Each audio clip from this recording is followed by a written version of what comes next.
गलत काम कौन करवाता है? अर्जुन जी का जो ये प्रश्न था, इस श्लोक में भगवान उस प्रश्न का उत्तर दे रहे हैं। चैप्टर 3 श्लोक नंबर 37। तो हमने बचपन से सुन रखा है भगवान की मर्जी के बिना पत्ता नहीं हिलता। तो यानी कि अच्छे और बुरे दोनों काम भगवान कराते हैं। अब इस बात का उत्तर भगवान इस श्लोक में दे रहे हैं। भगवान कह रहे हैं, हे अर्जुन, इसका कारण रजोगुण के संपर्क से उत्पन्न काम है और जो बाद में जाके क्रोध का रूप धारण करता है और इस संसार का सर्वभक्षी पापी शत्रु है।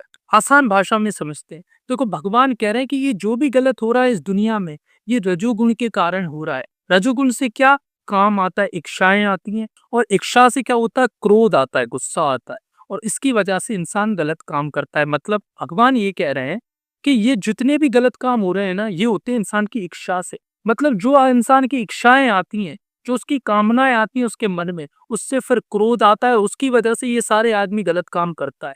मतलब भगवान नहीं करवाते हैं गलत काम, इंसान खुद करता है। किस लिए करता है? इच्छाओं के लिए। अब चोर चोरी करता है तो किस लिए करता है? अपनी इच्छा पूर्ति के लिए करता है ना। भाई उसे कोई चीज चाहिए, खरीद पा नहीं रहा तो क्या दूसरे की चुरा ली। ये क्या है? ये उसकी इच्छा है और इससे क्या होता है? इससे क्रोध आता है। जैसे इच्छा जब पूरी नहीं होगी तो फिर इंसान को गुस्सा आएगा और गुस्सा आएगा तो फिर वो और गलत रास्ते पे चला जाएगा और गलत काम करेगा। और भगवान कह रहे हैं ये इस संसार का सर्वभक्षी शत्रु है। मतलब इससे बड़ा दुनिया का कोई दुश्मन नहीं है। ये मनुष्य की जो इंसान की जो इच्छा है ना, इससे बड़ा कोई दुश्मन नहीं है। क्योंकि इसमें इंसान को होश नहीं है कि वो अच्छा कर रहा है गलत कर रहा है। उसे तो बस उसकी इच्छा पूरी करनी है, चाहे कैसे भी करनी है। और ये इच्छाएं क्यों आती हैं? ये इच्छाएं आती हैं अपने सराउंडिंग से, अपनी संगत से। मतलब अगर आप संतों के साथ रहोगे तो आप भजन करोगे, अगर आप चोरों के साथ उठो बैठोगे तो आप चोरी करोगे। सिंपल सी बात है। क्योंकि जैसे लोगों के साथ रहेंगे वैसी ही इच्छा हमारे मन में भी आएगी और जब इच्छा आएगी और फिर वो इच्छा पूरी नहीं होगी तो फिर क्रोध आएगा, गुस्सा आएगा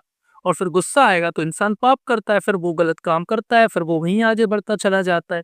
तो भगवान की मर्जी के बिना पत्ता नहीं हिलता। पर ये जो गलत काम बुरे है ये भगवान नहीं करवा रहे हैं, ये इंसान की इच्छाएं करवा रही।